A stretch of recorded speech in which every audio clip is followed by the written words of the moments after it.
Hey guys, I'm Sassy and this is Sabs from the blog School with Sabs. Sabs and I moved to Douala to get jobs, and we have been working for a while now, and we decided to share some of the things that we have learned so far with you guys about the corporate world in Cameroon. Yeah, so these are just a few of our experiences, and stay tuned. Congratulations, you just landed that job if you wanted. There's some things that you have to come to terms with. You have to come to terms with the fact that your co-workers are not your friends. Never. Sometimes maybe better. We are not saying that you can't make genuine friendships at work, but don't expect favors or treatment from your co-workers that you would expect from a friend. Yeah. Like, don't expect your co-workers to have your back. Sometimes they're going to snitch on you. Especially if it comes to a point where they have to choose between themselves and you. Guess who they're going to pick? Themselves! Of course. So just be aware, be nice and make friends all you want, but you have to draw the line between your colleagues and your friends. Number 2, you have to know your objectives. You have to know why you're at the job. You have to have your job description right from the very first day. Else, people are going to use you. You find yourself doing other people's jobs for them, and guess who's going to get the credit?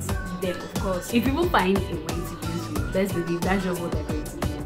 And we're also not saying that you can't help other people what they have to do, but put your duties first. Yeah. Because in the end, when you have to give an account of what you have done so far, you're not going to say, oh, I didn't attain my personal objectives, or what I was hired for because I was helping this other person obtain their objectives. No. When you're in the corporate environment, you're going to be surrounded by a diverse group of people with different values, different standards, different ways of seeing things, just totally different ways of looking at the world, and you have to find a way to accommodate them without letting them influence you negatively. Some people don't find it appropriate to discuss certain things in public. Or to use certain words, vulgar language in public, or just talk about people in a very condescending manner. But another culture doesn't see it as such a big deal. Exactly. When you find yourself working with these kinds of people, you just have to understand where they're coming from. People have been raised differently, so you don't expect them to act like you, and accommodate them. If it's too much, you can see HR. After everything, we are grown ups. We know our values, our core values, and we know the things we stand for, and those are things that should not waver from within us. Alright, next point. The life of a YouTuber. Sabs is already tired of filming. Sabs, please come so that we can finish this video. No! She's already tired of filming because there's so many things that we have to take over and over. The best thing about work is that you get paid, right? But when you start out, you are going to have to learn how to balance your finances, because trust me, there will be a period where you're going to have to live from paycheck to paycheck.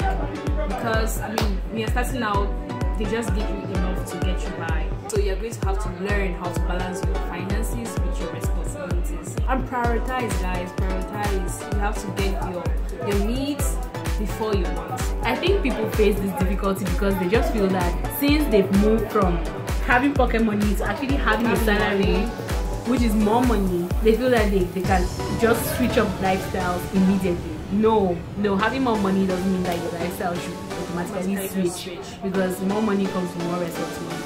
And also, I think once you realize that the social media baller life is really not worth it, because social media, you're going to find your balance. So in the corporate world, somebody's going to hit on you. Somebody is definitely going to hit on you, and it's more often than not going to be your superior.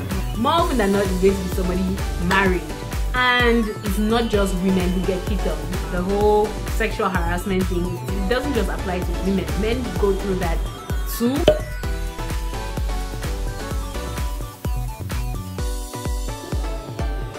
From women and men.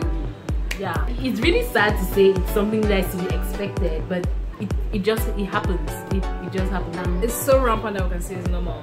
So you shouldn't be scared. You should not freak out. You should expect it.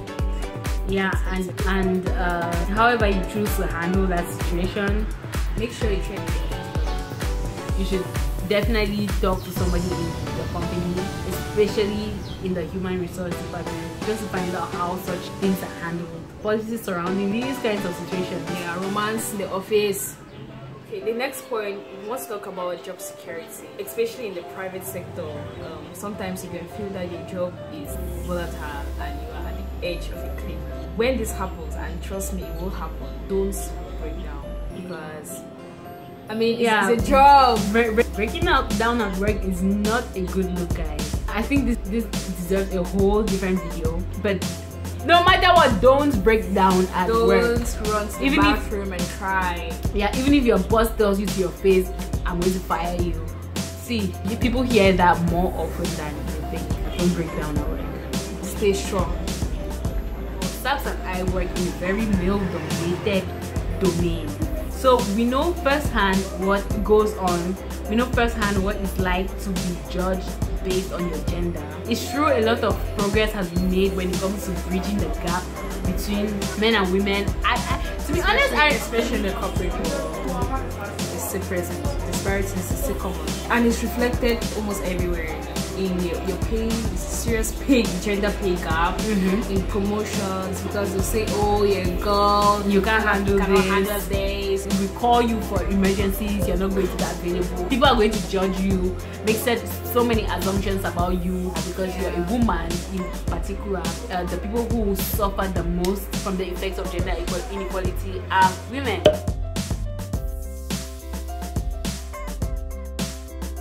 Let's just face it. If I got accepted to do a job, it's because I can do the job, right? And I think you have peers, male age mates who are also working and they don't get the same comments that we exactly do. We get as women. We have a lot to say when it comes to this whole gender thing. You know, call it feminism, call it sexism, whatever, but there's a lot to be said about it, and a video that will definitely come up. So guys, don't mean to scare you. I mean, congratulations on getting a new job, congratulations on moving out of the home and being independent, but strap up, because it's not going to be an easy ride, but it's worth it. So guys, the sun is already going down and we have to end the video here. So I hope you enjoyed this video. Definitely leave a comment in the comment section below. Thumbs up, subscribe. Bye guys.